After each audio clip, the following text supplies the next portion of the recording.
Hi friends, welcome back to the channel ಚಕದನು Kannada vlog. So ಟ್ರಿಪ್ಪೆಲ್ಲ ಹೋಗಿ ಬಂದಮೇಲೆ ಒಂದು ಸ್ವಲ್ಪ ದಿನ ವ್ಲಾಗ್ನೆಲ್ಲ ಮಾಡೋದೇ ಬೇಡ ಅಂದ್ಬಿಟ್ಟು ಸುಮ್ಮನೆ ಆಗ್ಬಿಟ್ಟಿದ್ದೆ. ಸ್ವಲ್ಪ ರೆಸ್ಟ್ ಥರ ನಾನು ತೊಗೊತಿದ್ದೆ. ಅದಾದಮೇಲೆ ಇವತ್ತು ರ್ಯಾಂಡಮ್ ಆಗಿ ವ್ಲಾಗ್ನ ಸ್ಟಾರ್ಟ್ ಮಾಡೋಣ ಅಂತೇಳಿ ಮಾಡ್ಕೊಂಡಿದ್ದೀನಿ. ನಾನಿಲ್ಲಿ ಸ್ಟ್ರಾಬೆರಿ ಮಿಲ್ಕ್ ಶೇಕ್ನ ಮಾಡೋಣ ಅಂತೇಳಿ, ಸ್ಮೂದಿ ಥರ ಮಾಡ್ಕೊಳ್ಳೋಣ ಅಂತೇಳಿ ಒಂದು ಬಾಕ್ಸ್ ಏನು ಬರುತ್ತೆ, ಅದು ಬಾಕ್ಸ್ ಫುಲ್ಲು ಸ್ಟ್ರಾಬೆರಿ ಪ್ಲಸ್ ಒಂದು 3 ಸ್ಕೂಪಷ್ಟು ವನಿಲಾ ಐಸ್ ಕ್ರೀಮು ಪ್ಲಸ್ ಅರ್ಧ ಗ್ಲಾಸಷ್ಟು ಕಾಯಿಸಿ ಆರಿಸಿರೋಂತಹ ಹಾಲನ್ನ ಹಾಕ್ಕೊಂಡು ನೀಟಾಗಿ ಅದು ಸ್ಮೂತಿ ಕನ್ಸಿಸ್ಟೆನ್ಸಿ ಏನು ಬರುತ್ತಲ್ಲ ಆ ರೀತಿ ರುಬ್ಕೊಳ್ತಾ ಇದ್ದೀನಿ ನೀಟಾಗಿಲ್ಲಿ. ಸೂಪರಾಗಿರುತ್ತೆ ಟೇಸ್ಟು. ಹುಳಿ ಸ್ವೀಟು ಮತ್ತು ಐಸ್ ಕ್ರೀಮ್ ಫ್ಲೇವರು ಎಲ್ಲ ಸಖತ್ತಾಗಿರುತ್ತೆ. ಸೊ ಧನುಗೆ ಟಿಫನ್ ಬದಲು ಇವತ್ತು ಮಿಲ್ಕ್ ಶೇಕ್ನೇ ಮಾಡೋಣ ಅಂತೇಳಿ ಧನುಗೂ ಕೂಡ ಬಾಕ್ಸ್ ಅಂದರೆ ಒಂದು ಅದ್ರದ್ದು ಬಾಟಲ್ಗೆ ಹಾಕ್ಕೊಂಡು ತೊಗೊಂಡೋಗ್ತಾ ಇದ್ದೀನಿ. ಇವಾಗ ಇದು ನನಗೆ ಮತ್ತು ನನ್ನ ಮಗನ ಕುಡಿಯೋಕ್ಕೆ. ಹಾಗೆಯೇ ನಾನು ಏನು ಅಡುಗೆ ಮಾಡ್ಕೊಂಡಿದ್ನಲ್ಲ, ಪಲಾವ್ ಖಾಲಿ ಬಾತ್ ಥರ. ಸೊ ಅದನ್ನು ಕೂಡ ನೀಟಾಗಿ ಮಿಕ್ಸ್ ಮಾಡಿಬಿಟ್ಟು ಒಂದು 2 ನಿಮಿಷ ಮುಚ್ಚಿಬಿಟ್ಟು ಅದಾದಮೇಲೆ ಬಾಕ್ಸ್ಗಳಿಗೆ ಪ್ಯಾಕ್ ಮಾಡ್ಕೊಂಡು ಎತ್ತಿಟ್ಕೊಂಡ್ಬಿಡ್ತೀನಿ. ನಾನು ಶಾಪ್ಗೆ ಹೋಗೋದಕ್ಕಾಗಲಿ ಹೊರಗಡೆ ಹೋಗುವಾಗಲಿ ರೆಡಿಯಾಗಕ್ಕೆ ಮುಂಚೆನೇ ಅದು ಏನು ಬಾಕ್ಸ್ ಪ್ಯಾಕಿಂಗ್ ಇರ್ಬೋದು, ಏನೇನು ಬೇಕಲ್ಲ ಅದೆಲ್ಲ ಎತ್ತಿಟ್ಕೊಂಡು ಒಂದು ಹತ್ರ ಜೋಡಿಸಿಟ್ಬಿಡ್ತೀನಿ. ಅದಾದಮೇಲೆ ರೆಡಿಯಾಗಕ್ಕೆ ಹೋಗ್ತೀನಿ. ಮತ್ತೆ ರೆಡಿ ಆದಮೇಲೆ ಆ ಕೆಲಸ ಮಾಡಬೇಕು ಅಂದರೆ ನನಗಂತೂ ಒಂಥರ ಏನೋ ಇರಿಟೇಟ್ ಥರ ಆಗ್ತಾ ಇರುತ್ತೆ. ಸೊ ಹಾಗಾಗಿ ಫಸ್ಟ್ ಎಲ್ಲ ಕೆಲಸ ಮುಗಿಸ್ಕೊಬಿಡೋಣ ಅಂತೇಳಿ ಇವಾಗ ಊಟ ಎಲ್ಲ ಬಾಕ್ಸ್ಗೆ ಹಾಕಿದ್ದಾಯಿತು. ದ್ರಾಕ್ಷಿನ ಉಪ್ಪಲ್ಲಿ ನೆನೆ ಅಲ್ವಾ, ಸೊ ಅದನ್ನು ಒಂದು 2 ಥರ ನೀಟಾಗಿ ತೊಳ್ಕೊಂಡು ಅದು ನೀರು ಡ್ರೈ ಆಗೋ ಥರ ಅಂದರೆ ನೀರು ಸೋರೋ ಥರ ಬಿಟ್ಬಿಡ್ತೀನಿ. ಇವಾಗಿನ ಬಿಸಿಲಿಗಂತೂ ಬಟ್ಟೆಗಳು ಎಷ್ಟು ಬೇಗ ಒಣಗುತ್ತೋ. ಸೊ ಬಟ್ಟೆಗಳು ಕೂಡ ಒಣಗಿದ್ವು. ಸೊ ಅದನ್ನು ಕೂಡ ಎಲ್ಲ ಒಳಗಡೆಗೆ ಕೊದ್ರಬಿಟ್ಟು ಎತ್ತಾಕ್ಬಿಡೋಣ ಅಂತೇಳಿ ಎತ್ತಾಕ್ತಾ ಇದ್ದೆ. ಸೊ ಚಿಕ್ಕ ಆರೆಂಜ್ ಬರುತ್ತಲ್ಲ ಅದ್ರದ್ದು ಸಿಪ್ಪೆ ಒಣಗೋಕ್ಕೆ ಅಂದ್ಬಿಟ್ಟು ಇಟ್ಟಿದ್ದೀನಿ. ಫುಲ್ಲು ಆರೆಂಜು ಅದಕ್ಕೆ ಬಿಸಿಲಲ್ಲಿ ಇಡೋಣ ಅಂದ್ಬಿಟ್ಟು ಬಿಸಿಲಲ್ಲಿ ಇಟ್ಟಿದ್ದೀನಿ. ಇನ್ನು ಸಂಜೆ ಮದುವೆಗೆ ಕೂಡ ಹೋಗ್ಬೇಕಾಗಿದ್ದರಿಂದ ಸಂಜೆ ಹೆಡ್ ಬಾತ್ ಮಾಡೋಣ ಅಂತೇಳಿ ಇವಾಗ ನೀಟಾಗಿ ತಲೆಗೆ ಎಣ್ಣೆ ಎಲ್ಲ ಅಪ್ಲೈ ಮಾಡ್ಕೊಳ್ತಾ ಇದ್ದೀನಿ. ಮತ್ತು ಕೂದಲು ಚೆನ್ನಾಗಿ ಬರುತ್ತೆ ಅಂತೇಳಿ. ಮತ್ತು ಈ ಬಿಸಿಲಿಗೂ ಅದಕ್ಕೂ ವಿತೌಟ್ ಆಯಿಲ್ ಇದ್ದರೆ ಒಂಥರ ಅನಿಸುತ್ತೆ, ತಲೆ ದಿಮ್ಮಂತ ಇರೋ ಥರ ಅನಿಸ್ಬಿಡುತ್ತೆ. ಅದರಲ್ಲೂ ನಾವು ಸಿಸ್ಟಮ್ ಎಲ್ಲ ನೋಡ್ತಾನೆ ಇರ್ತೀವಲ್ಲ, ಹಾಗಾಗಿ ಸೊ ನೀಟಾಗಿ ತಲೆಗೆ ಹಳ್ಳೆಣ್ಣೆ ಮತ್ತು ಕೊಬ್ಬರಿ ಎಣ್ಣೆ ಎಲ್ಲ ಮಿಕ್ಸ್ ಮಾಡ್ಕೊಂಡು ನೀಟಾಗಿ ಎಣ್ಣೆ ಅಪ್ಲೈ ಮಾಡ್ಕೊಳ್ತಾ ಇದ್ದೀನಿ. ಇಲ್ಲಿ ಇನ್ನು ಸ್ವಲ್ಪ ಬೇಗ ರೆಡಿ ಆಗಿಬಿಟ್ಟು ಶಾಪ್ಗೆ ಹೋಗೋಣ ಅಂತೇಳಿ ಹೊರಡ್ತಾ ಇದ್ದೀನಿ. ಸೊ ಇವತ್ತು ನಾ ಇಷ್ಟೇ ಲುಕ್ ಇವತ್ತಿಂದು. ಹೇಗೆ ಕಾಣಿಸ್ತಾ ಇದ್ದೀನಿ ಅಂತೇಳಿ ಕಮೆಂಟ್ ಸೆಕ್ಷನಲ್ಲಿ ತಿಳಿಸಿ ಆಯಿತಾ. ಇನ್ನು ರೆಡಿ ಆಗಿಬಿಟ್ಟು ಶಾಪ್ಗೆ ಹೋಗಿದ್ದು ಅಷ್ಟೇನೆ. ಅದಾದಮೇಲೆ ನನಗೆ ವ್ಲಾಗ್ ಎಲ್ಲ ಕಂಟಿನ್ಯೂ ಮಾಡೋಕ್ಕಾಗೇ ಇಲ್ಲ. ಸಂಜೆ ಒಂದು ಮದುವೆಗೆ ಹೋಗಬೇಕಿತ್ತು ಅಂತ ಹೇಳಿದ್ನಲ್ಲ, ಸೊ ಅದು ನಮ್ಮ ಪ್ರಸಾದಿಯವರ ತಂಗಿ ಮದುವೆನೇ ಆಗಿತ್ತು. ಆ್ಯಕ್ಚುಲಿ ಬೇಗನೆ ಹೋಗಬೇಕಾಗಿತ್ತು. ಸೊ ಕಾರಣಾಂತರಗಳಿಂದ ಲೇಟ್ ಆಗುತ್ತೆ, ಮಾಮೂಲಿ ಶಾಪ್ ಕಾರಣ ಅದು ಇದು ಅಂತೇಳಿ. ಇನ್ನು ನಾವು ರೆಡಿ ಆದಾಗ ಯಾವುದೇ ವ್ಲಾಗ್ನ ಸ್ಟಾರ್ಟ್ ಮಾಡೋಕ್ಕಾಗಲಿ ವಿಡಿಯೋ ಕಂಟಿನ್ಯೂ ಮಾಡೋಕ್ಕಾಗಲಿ ಆಗಲಿಲ್ಲ. ಅದಾದಮೇಲೆ ಇನ್ನೊಂದು ಏನಂದರೆ ಅವತ್ತೇನೆ ನೆಟ್ವರ್ಕ್ ಇಶ್ಯೂ ಇತ್ತು. ಅದು ಏನು ಅನ್ನೋದು ಗೊತ್ತಿಲ್ಲ. ಏರ್ಟೆಲ್ ನೆಟ್ವರ್ಕ್ ಎಲ್ಲ ನೆಟ್ವರ್ಕು ಕಾಲೇ ಕನೆಕ್ಟ್ ಆಗ್ತಾ ಇರಲಿಲ್ಲ, ಎಲ್ಲ ಸ್ವಿಚ್ ಆಫು ನಾಟ್ ರೀಚಬಲ್ ಬರ್ತಾಯಿತ್ತು. ನಮ್ಮ ಮಾವ ಬೇರೆ ಪಾಪ ಇಲ್ಲಿ ನೈಸ್ ರೋಡ್ ಜಾಯ್ನಿಂಗ್ ಬಂದ್ಬಿಡಿ ಅಂತ ಹೇಳಿದ್ವಿ. ನೈಸ್ ರೋಡ್ ಜಾಯ್ನಿಂಗ್ ಇಲ್ಲ ಕುಂಬ್ಳಗೋಡ್ಗೆ ಯಾವ ಕಡೆಗೆ ಬರೋದು ಅಂತೇಳಿ ಕನ್ಫ್ಯೂಸ್ ಆಗಿಬಿಟ್ಟು ಅವತ್ತು ಎಷ್ಟು ಒಂದು ಕಾಲ್ ಮಾಡೋಕ್ಕೋಸ್ಕರ ಏನಿಲ್ಲ ಅಂದರೂ ಎಷ್ಟು ಸರ್ಕಸ್ ಮಾಡಿದ್ವಿ ಅಂದರೆ ಅಷ್ಟು ಸರ್ಕಸ್ ಮಾಡಿದ್ವಿ. ಅವಾಗ ಅನ್ನಿಸ್ತು ಈ ಮನುಷ್ಯನಿಗೆ 1 ಅವರ್ ನೆಟ್ವರ್ಕ್ ಇಲ್ಲದೇ ಈ ಥರ ಆಗೋಯ್ತು ಜೀವನ. ಇನ್ನೇನಾದರೂ ಕಂಪ್ಲೀಟಾಗಿ ವಿತೌಟ್ ನೆಟ್ವರ್ಕು ಮೊಬೈಲ್ ಇಲ್ಲದೆ ಇರಬೇಕು ಅಂದರೆ ಏನಾಗುತ್ತೆ ಅಂತೇಳಿ. ಇನ್ನು ಮದುವೆ ಕೂಡ ಅರೇಂಜ್ಮೆಂಟ್ಸ್ ಎಲ್ಲ ಸಖತ್ತಾಗಿತ್ತು. ಎಂಜಾಯ್ ಮಾಡಿಕೊಂಡು ಗಿಡೋಸ್ ಎಲ್ಲ ತೆಗೆಸ್ಕೊಂಡು ಮಮ್ಮಿ ಪಪ್ಪ ಫ್ಯಾಮಿಲಿ ರಿಲೇಟಿವ್ಸ್ ಎಲ್ಲ ಬಂದಿದ್ದರು. ಅವ್ರ ಜೊತೆನೂ ಎಲ್ಲ ಚೆನ್ನಾಗಿ ಮಾತಾಡ್ಕೊಂಡು ಊಟ ಎಲ್ಲ ಮುಗಿಸ್ಕೊಂಡು ಒಂದು 12 ಗಂಟೆವರೆಗೂ ಚೌಟ್ರಿಲೇ ಇದ್ದು ಹೊರಗಡೆ ನಾವು ಬಂದ್ವಿ. ಸೊ ಇವಾಗ ಬಂದ್ವಿ ಮದುವೆ ಮುಗಿಸ್ಕೊಂಡು. ತುಂಬ ಲೇಟ್ ನೈಟ್ ಆಗಿದೆ. ಬಟ್ ಭಾನುವಾರ ಮಮ್ಮಿ ಮನೆಗೆ ಹೋಗಿ ಬಂದಿರೋ ಕಾರಣ ಇವಾಗ ಏನು ಹೋಗೋದು ಬೇಡ ಅಂತೇಳಿ ನಾವು ಮದುವೆ ಮುಗಿಸ್ಕೊಂಡು ಹಿಂಗೆ ಬಂದ್ವಿ. ಫಾರ್ ದ ಫಸ್ಟ್ ಟೈಮ್ ನಾವು ನೆಲಮಂಗ್ಲಕ್ಕೆ ಹೋಗಿ ಮಮ್ಮಿ ಮನೆಗೆ ಹೋಗದೆ ಬರ್ತಾ ಇರೋದು. ಸೊ ಇನ್ನೇನು ಭಾನುವಾರ ಕೂಡ ಹೋಗಿದ್ವಲ್ವ, ಮತ್ತೇನು ಬೆಳಗ್ಗೆ ನಮ್ಮ ಕೆಲಸಗಳಿಗೂ ಲೇಟ್ ಆಗಿಬಿಡುತ್ತೆ. ಅಲ್ಲಿಂದ ಮತ್ತೆ ಇದು ಮಾಡ್ಕೊಂಬರೋದು, ಅಥವಾ ಇಲ್ಲಿಂದ ಬೆಳಗ್ಗೆ ಒಂದು ½ ಅವರ್ ಅಲ್ಲ 1 ಅವರ್ ಲೇಟ್ ಆದರೂ ಹೆಂಗೋ ಮ್ಯಾನೇಜ್ ಆಗಿಬಿಡುತ್ತೆ ಅಂತೇಳಿ ಸರಿ ಆಯಿತು ಅಂದ್ಬಿಟ್ಟು ನಾವು ಹಿಂಗೆ ಬಂದ್ಬಿಟ್ವಿ. ಹಾಗೆ ನಮ್ಮ ಮಾಮನ ಕಡೆ ಬಿಟ್ಬಿಟ್ಟು ಬಂದ್ವಿ. ಇವಾಗ ನನ್ನ ಮಗ ಬರ್ತಾನೆ, ಮಲ್ಕೊಂಬಿಟ್ಟಿದ್ದೆ, ಅವ್ರು ಮಲಗಿದ್ದಾರೆ. ಸೊ ನಾನು ಸ್ವಲ್ಪ ಫೋಟೋಸ್ ಎಲ್ಲ ತೊಗೊಳಕ್ಕಾಗಿರಲಿಲ್ಲ. ಗಡಿಬಿಡಿಲಿ ಹೋಗಿದ್ದಾಯಿತು. ಹೋಗುವಾಗ ಸಖತ್ತು ಗಡಿಬಿಡಿ ಆಯಿತು. ಅದೇನು ಅನ್ನೋದು ಗೊತ್ತಿಲ್ಲ, ರೆಡಿ ಆಗಬೇಕಂದ್ರೆ ಲೇಟ್ ಆಗಿಬಿಡುತ್ತಲ್ವ. ಸೊ ಆಬ್ವಿಯಸ್ಲಿ ಹೆಣ್ಮಕ್ಳಿಗೆ ಹಾಗೇನೆ ಹೋಗಿ ಬಂದಮೇಲೆ ಇವಾಗ ನಾನು ವ್ಲಾಗ್ನ ಶೂಟ್ ಮಾಡ್ಕೊಳ್ತಾ ಇದ್ದೀನಿ, ಕಂಟಿನ್ಯೂ ಮಾಡ್ತಾಯಿದ್ದೀನಿ. ಸೊ ಹೇಗೆ ಕಾಣಿಸ್ತಾ ಇದ್ದೀನಿ ಅಂತೇಳಿ ದಯವಿಟ್ಟು ಕಮೆಂಟ್ ಸೆಕ್ಷನಲ್ಲಿ ತಿಳಿಸಿ, ಓಕೆನಾ. ಸೊ ಹೇಗಿದೆ.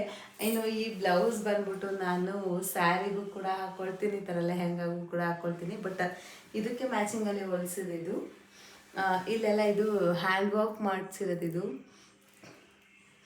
ಇದೆಲ್ಲನೂ. ಸೊ ಇದು ಸ್ಯಾರಿಗೂ ಅಷ್ಟೇ ತುಂಬ ಚೆನ್ನಾಗಿ ಕಾಣುತ್ತೆ. ನಾನು ಆಲ್ರೆಡಿ ಸಿಲ್ಕ್ ಸ್ಯಾರಿ ಅಂದರೆ ರೇಷ್ಮೆ ಸೀರೆಗಳಿಗೆಲ್ಲ ಹಾಕ್ಕೊಂಡಿದ್ದೀನಿ, ತುಂಬ ಚೆನ್ನಾಗಿ ಕಾಣುತ್ತೆ. ಈ ಥರ ಒಂದು ಬ್ಲೌಸ್ನ ರೆಡಿ ಮಾಡ್ಕೊಂಬಿಟ್ರೆ ಸ್ಯಾರಿಗೂ ಆಗುತ್ತೆ, ಲೆಹಂಗಾಗೂ ಆಗುತ್ತೆ ಅಲ್ವಾ. ನನಗಂತೂ ತುಂಬಾ ಇಷ್ಟ ಇದು.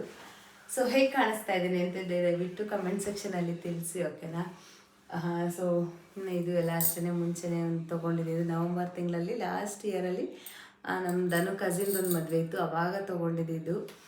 ಸೊ ನೋಡಿ, ಇದೆ outfit of the day. So ಹೇಗಿದೆ, ಚೆನ್ನಾಗಿ ಕಾಣಿಸ್ತಾ ಇದ್ದೀನ ಅಂತೇಳಿ ದಯವಿಟ್ಟು ಕಾಮೆಂಟ್ ಸೆಕ್ಷನಲ್ಲಿ ತಿಳಿಸಿ. ಎಲ್ಲ ವಿಡಿಯೋ ಕ್ಲಿಪ್ಪಿಂಗ್ ತೊಗೊಳಕ್ಕಾಗಿರಲಿಲ್ಲ ರೆಡಿ ಆಗುವಾಗ ಅಥವಾ ರೆಡಿಯಾಗಿದ್ದೆಲ್ಲ. ಸೊ ಹಾಗಾಗಿ ನಾನು ಇವಾಗ ಬ್ಲಾಗ್ನ ಕಂಟಿನ್ಯೂ ಮಾಡ್ತಾ ಇದ್ದೀನಿ. ಸೊ ಫುಲ್ಲು ಟೈಮ್ ಆಗಿಬಿಟ್ಟಿದೆ, 12:45 ಇವಾಗ ಮಲ್ಕೊಂಬಿಡ್ಬೇಕು. ಸ್ವಲ್ಪ ಇವೆಲ್ಲ ತೆಗೆದುಬಿಟ್ಟು ಇದೆಲ್ಲ ತೆಗೆದುಬಿಟ್ಟು ಮಲ್ಕೊಂಬಿಟ್ರೆ ಸಾಕು. ಇವೆಲ್ಲ ಸ್ವಲ್ಪ ಚುಚ್ಚಿದಂಗೆ ಏನೋ ಒಂಥರ ಅನಿಸುತ್ತೆ, ಬಟ್ ಅವಾಗವಾಗೆಲ್ಲ ಅಪರೂಪಕ್ಕೆ ಹಾಕೊಳ್ಳೋದ್ರಿಂದ ಚೆನ್ನಾಗಿ. ನನಗಂತೂ ರೆಡಿ ಆಗೋದಂದ್ರೆ ತುಂಬಾ ಇಷ್ಟ. ಅದರಲ್ಲಿ ಈ ಥರ ಚೆನ್ನಾಗಿ ರೆಡಿ ಆಗಿಬಿಟ್ಟು ಫೋಟೋಸ್ ತೊಗೋಬೇಕು ಅಂದರೆ ಸಖತ್ ಇಷ್ಟ. ನಿಮಗೂ ಎಲ್ಲರಿಗೂ ಹಂಗೇನಾ ಅಂತೇಳಿ ದಯವಿಟ್ಟು ಕಮೆಂಟ್ ಸೆಕ್ಷನ್. ಇನ್ನು ಇದು ನೆಕ್ಸ್ಟ್ ಡೇ, ನಾನಿವಾಗ ಕಾರ್ ಡ್ರೈವಿಂಗ್ ಕಲಿತಾ ಇದ್ದೀನಿ. ಆಲ್ಮೋಸ್ಟು ಇದು ಒಂದು 6 ಕ್ಲಾಸಸ್ಸೇ ಆಗಿದೆ. ಸೊ ನಾನು ಒಬ್ಬಳೇ ಹೋಗ್ತಾಯಿದ್ದೆ ಕಾರ್ ಡ್ರೈವಿಂಗ್. ಇವತ್ತು ನನ್ನ ಮಗ ಕೂಡ ಬಂದಿರೋದ್ರಿಂದ ಅವನೇ ವಿಡಿಯೋ ಶೂಟಿಂಗ್ನ ಕೂಡ ಮಾಡ್ತಾ ಇದ್ದಾನೆ. ನನಗೆ ಕಾರ್ ಓಡಿಸೋಕ್ಕೆ ಬೇಸಿಕ್ ಎಲ್ಲ ಗೊತ್ತಿತ್ತು, ಬಟ್ ಟಚ್ ಮರ್ತೋಗಿತ್ತು. ಪ್ಲಸ್ ಅಂದರೆ ಸ್ವಲ್ಪ ಭಯ ಜಾಸ್ತಿ ಆಗಿಬಿಟ್ಟಿತ್ತು ಇತ್ತೀಚೆಗೆ.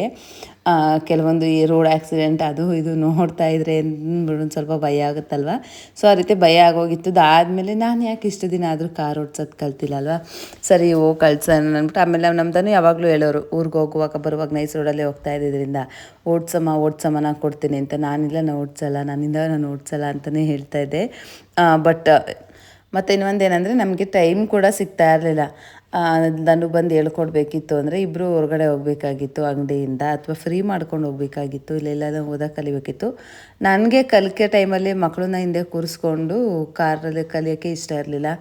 ಸೊ ಇನ್ನು ನಾವೇ ಪರ್ಫೆಕ್ಟ್ ಆಗಿರಲ್ಲ, ಇನ್ನು ಮಕ್ಕಳನ್ನೆಲ್ಲ ಕರ್ಕೊಂಡು ಹೋಗೋದು ಬೇಡ ಅಂತೇಳಿ ನಾವು ಹೋಗ್ತಾ ಇರಲಿಲ್ಲ. ಅದಾದಮೇಲೆ ಕರೆಕ್ಟು ಡ್ರೈವಿಂಗ್ ಸ್ಕೂಲ್ಗಳಿದೆಯಲ್ವ, ನಾವು ಯಾಕೆ ಇಷ್ಟೊಂದು ಇದು ಮಾಡ್ಕೊಂಡ್ವಿ, ಆರಾಮಾಗಿ ಡ್ರೈವಿಂಗ್ ಸ್ಕೂಲ್ಗೆ ಜಾಯ್ನ್ ಆಗಿಬಿಡ್ಬೋದು. ಅವಾಗ ನಾನು ಡ್ರೈವಿಂಗ್ ಹೋದಾಗ ಏನು 1 ಅವರ್ ಡ್ರೈವಿಂಗ್ ಇರುತ್ತಲ್ವ, ಸೊ ಆರಾಮ್ಸೆ ಕಲ್ತ್ಕೊಂಬಿಡ್ಬೋದು ಅಂತೇಳಿ ಡ್ರೈವಿಂಗ್ ಕ್ಲಾಸ್ಗೆ ಜಾಯ್ನ್ ಆಗೋಣ ಅಂತೇಳಿ ರಥಸಪ್ತಮಿ ದಿನ ಡ್ರೈವಿಂಗ್ ಕ್ಲಾಸ್ಗೆ ಜಾಯ್ನ್ ಆದೆ ಫೆಬ್ರವರಿ ಮಂತಲ್ಲಿ. ಅದಾದಮೇಲೆ ಒಂದು 2-3 ಕ್ಲಾಸ್ ಹೋದೆ. ಮತ್ತು ನಾವು ಪ್ರಯಾಗ್ರಾಜ್ಗೆ ಹೊರಡ್ಬೇಕಿತ್ತಲ್ಲ, ಸೊ ಪ್ರಯಾಗ್ರಾಜ್ಗೆ ಹೋದ್ವಿ. 10 ದಿನ ಆಯ್ತು ಅಲ್ಲೇನೆ. ಅದಾದಮೇಲೆ ಒಂದು 4-5 ದಿನ ರೆಸ್ಟ್ ತೊಗೊಂಡು ಮತ್ತು ಇವಾಗ ಕಂಟಿನ್ಯೂ ಆಗಿ ಹೋಗೋಣ ಅಂಥೇಳಿ ಹೋಗ್ತಾ ಇದ್ದೀನಿ. ಸೊ ನಾನು ಇನ್ನೊಂದು ಸ್ವಲ್ಪ ದಿನ ಹೋದರೆ ಡ್ರೈವಿಂಗ್ ಕಲ್ತ್ಬಿಡ್ತೀನಿ.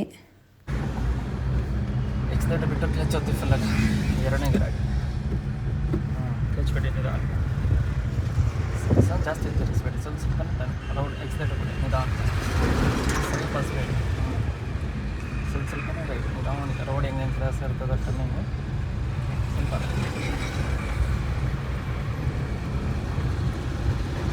ರೈಟ್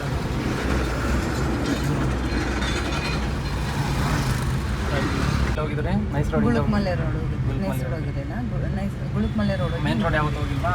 ಮೇನ್ ರೋಡ್ ಹೋಗಿದ್ವಿ, ಬೋಳಾರೆವರೆಗೂ ಹೋಗಿದ್ವಿ. ಬೋಳಾರೆ ಯೂ ಟರ್ನ್ ಇದೆಯಲ್ವಾ, ಅಣ್ಣ ಎಷ್ಟು ಕ್ಲಾಸ್ ಆಯ್ತು ಇವತ್ತಿಗೆ 5ನೇದು.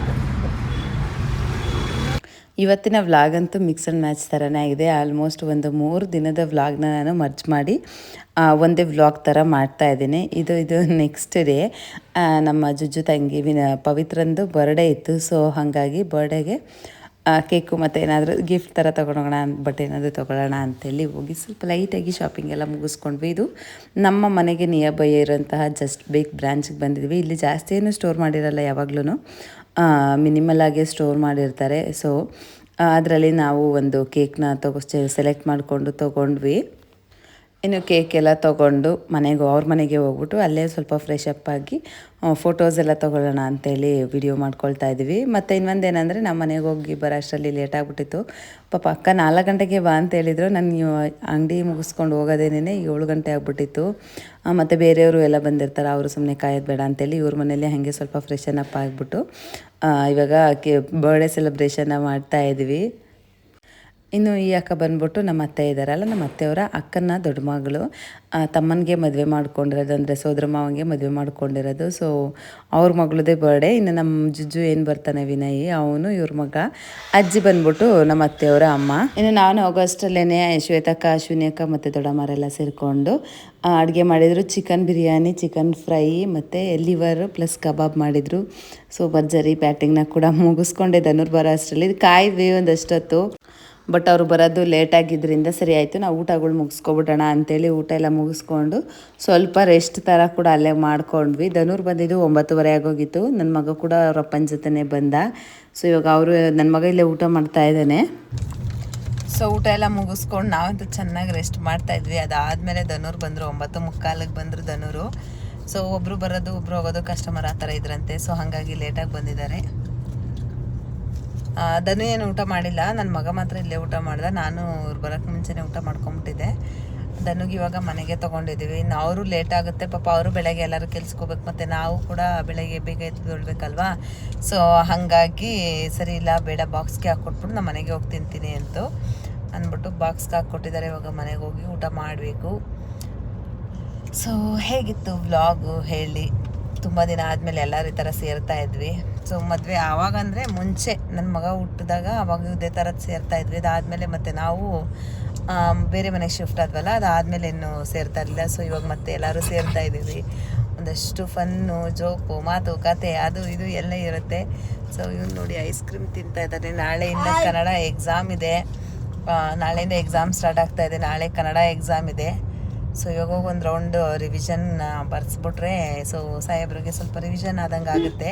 ಮತ್ತು ನಾಳೆ ಬೆಳಗ್ಗೆನೂ ಬೇಗ ಎಬ್ಬರಿಸ್ಬಿಟ್ಟು ಸ್ವಲ್ಪ ಓದಿಸ್ಬೇಕು. ಇನ್ನೇನು ಬಾಕ್ಸ್ ಕಟ್ಟೋದಿರಲ್ಲ. ಸೊ ಹಾಗಾಗಿ ಟಿಫನ್ ಏನು ಮಾಡಲ್ಲ, ಟಿಫನ್ನು ಊಟ ಆ ಥರದ್ದೆಲ್ಲ ಏನು ಡಬಲ್ ಕೆಲಸ ಮಾಡ್ಕೊಳ್ಳೋಲ್ಲ. ಸಿಂಪಲ್ಲಾಗಿ ಏನಾದರೂ ಮಾಡ್ಕೊಂಬಿಡ್ತೀನಿ. ಮಧ್ಯಾಹ್ನಕ್ಕೂ ಅದೇ ಹಾಕಬೇಕು, ಆ ಥರ ಅನ್ನ ಸಾಂಬಾರು ಟೈಪ್ ಏನಾದರೂ ಮಾಡ್ಕೊಂಬಿಡ್ತೀನಿ. ಸೊ ಇನ್ನು ರಿಟರ್ನ್ ಮನೆಗೆ ಬಂದಾಗ 10:30 ಮೇಲಾಗಿತ್ತು. ದೀಪ ನೋಡಿ ಬೆಳಗ್ಗೆ ಹಚ್ಚಿರೋದು ಇನ್ನೂ ಉರಿತಾ ಇತ್ತು. ಇದು ನೋಡಿದ್ರೆ ಒಂಥರ ಖುಷಿ ಆಗಿಬಿಡುತ್ತೆ. ಆಚೆಯಿಂದ ಬಂದಿದ ತಕ್ಷಣ ನನಗೆ ಅದೊಂದು ಖುಷಿ. ಬೆಳಗ್ಗೆ ಹಚ್ಚಿದ ದೀಪ ಏನಾದರೂ ಇನ್ನೂ ಉರಿತಿದ್ರೆ ಏನೋ ಒಂಥರ ಮನಸ್ಸಿಗೆ ರಿಲ್ಯಾಕ್ಸ್ ಅಂತ ಫೀಲ್ ಆಗುತ್ತೆ. ಮತ್ತು ಇವತ್ತಿನ ವ್ಲಾಗ್ ಕೂಡ ಇಷ್ಟೇ. ಐ ಹೋಪ್ ನಿಮ್ಗೆಲ್ಲರಿಗೂ ಈ ವ್ಲಾಗ್ ಇಷ್ಟ ಆಗಿರುತ್ತೆ ಅಂತೇಳಿ. ನಿಮ್ಗೇನಾದರೂ ಸ್ವಲ್ಪನಾದರೂ ಈ ವ್ಲಾಗ್ ಇಷ್ಟ ಆಗಿದ್ರೆ ಪ್ಲೀಸ್ ಒಂದು ಲೈಕ್ ಮಾಡಿ, ಶೇರ್ ಮಾಡಿ, ಕಮೆಂಟ್ ಮಾಡಿ. ಹಾಗೆ ಹೊಸದಾಗಿ ಯಾರೆಲ್ಲ ನನ್ನ ಚಾನಲ್ನ ಸಬ್ಸ್ಕ್ರೈಬ್ ಮಾಡದೆ ನೋಡ್ತಾ ಇದ್ದಾರಲ್ಲ, ಸೊ ಪ್ಲೀಸ್ ಸಬ್ಸ್ಕ್ರೈಬ್ ಮಾಡಿ, ವಿಡಿಯೋ ನೋಡಿ. ಹಾಗೆ ಪಕ್ಕದಲ್ಲೇ ಕಾಣೋ ಬೆಲ್ ಬಟನ್ನ ಪ್ರೆಸ್ ಮಾಡಿ. ನೀವು ಬೆಲ್ ಬಟನ್ನ ಪ್ರೆಸ್ ಮಾಡಿದ್ರೆ ನಿಮಗೆ ನನ್ನ ಎಲ್ಲ ವಿಡಿಯೋ ನೋಟಿಫಿಕೇಷನ್ಗಳು ಮೊದಲೇ ಸಿಗುತ್ತೆ. ಮತ್ತು ನೆಕ್ಸ್ಟ್ ವ್ಲಾಗಲ್ಲಿ ಸಿಗ್ತೀನಿ ಅಂತ ಹೇಳ್ತಾ ಇವತ್ತಿನ ಈ ವ್ಲಾಗ್ನ ಇಲ್ಲಿ ಏನು ಮಾಡ್ತಾ ಇದ್ದೀನಿ. Thank you, bye, take care.